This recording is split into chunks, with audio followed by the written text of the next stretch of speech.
Menyikapi tahapan-tahapan pemilu tahun 2024 di Kabupaten Sumedang, usai mengikuti apel kesiapsiagaan penyelenggaraan pemilu dan deklarasi damai pemilu bertempat di gudang logistik lingkungan Lio RT 01 RW 06, Kelurahan Cipamengpe, Kecamatan Sumedang Selatan, Kabupaten Sumedang, Ketua Panwas Sumedang Selatan Nina Yuliawati mengatakan, untuk tahapan kampanye saat ini, ada beberapa pengaduan terkait dengan pemasangan zona alat peraga kampanye yang di luar zona ataupun zona APK ataupun di dalam zona. Tetapi penempatannya ada yang di tiang listrik, ada yang di pohon. Contohnya dekat dengan fasilitas pemerintah dengan fasilitas umum seperti sekolah dan desa serta puskesmas. Mengatasi hal tersebut, pihaknya sudah berkoordinasi untuk memindahkan atau menggeser karena lokasi-lokasi tersebut dilarang dipasang APK. Adanya APK yang dipasang bertumpuk pada satu tiang listrik, pihaknya juga sudah memberikan saran kepada masing-masing pemasang. Yang pertama, jelas meskipun area tiang listrik itu tidak boleh dipasang, dan untuk memasang APK tidak menghalangi APK lainnya. Sejauh ini sekitar 1 minggu, 2 minggu kampanye sudah apa sih yang laporan yang diterima?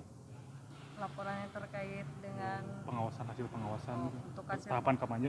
Untuk tahapan kampanye saat ini ada beberapa pengaduan yang terkait dengan pemasangan zona APK yang di luar zona gitu, ataupun pemasangan zona APK di dalam zona tetapi penempatannya ada yang di tiang listrik, ada yang di pohon, kemudian dekat dengan fasilitas pemerintah, dengan fasilitas umum seperti sekolah dan gedung desa, kemudian puskesmas. Nah itu sudah beberapa kita koordinasikan untuk memindahkan atau menggeser yang di lokasi-lokasi yang memang berdekatan dengan yang dilarang untuk dipasang APK.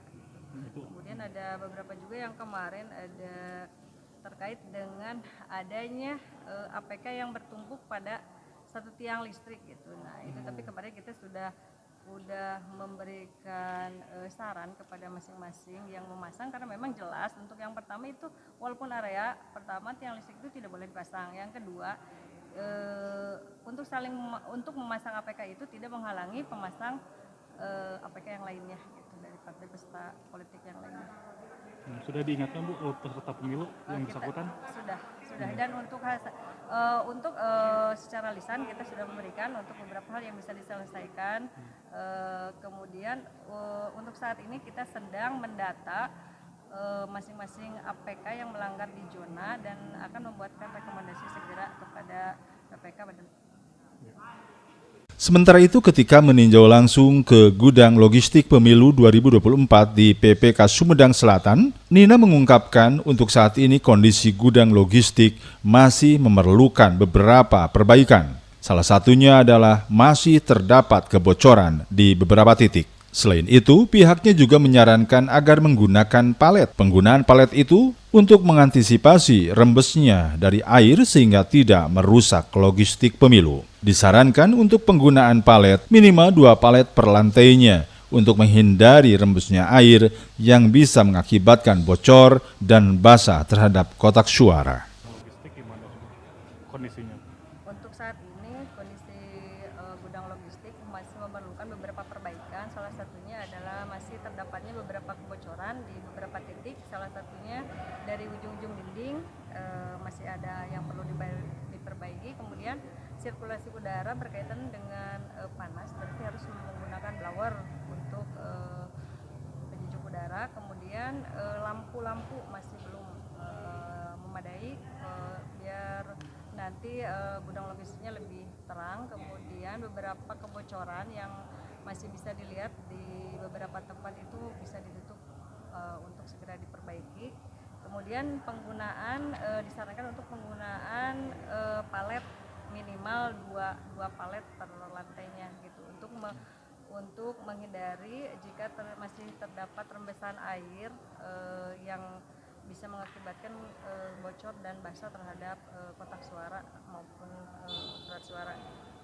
Karena di sini ada di logistiknya yang pertama itu nanti pengelompokannya akan digunakan digunakan per desa, tetapi kita harus melihat juga di posisi sebelah mana untuk yang lebih aman dari kebocoran gitu.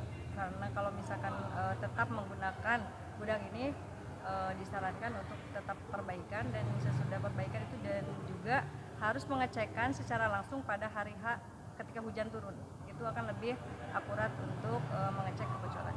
Idealnya kapan sih Bu harus diperbaiki? Secepatnya, karena untuk nanti penggunaan gudang itu menurut informasi dari PPK sendiri bahwa akan disewa dan digunakan itu 2 bulan menjelang nanti masa pemilu gitu. Jadi sampai untuk awalnya itu di bulan, untuk menunggu anggaran di bulan Januari Februari, karena untuk Januari kan nanti akan mulai penyimpanan barang, kemudian logistik, kemudian di bulan Februari kan udah mulai pendistribusian ke tiap PPS, kemudian langsung ke KPPS.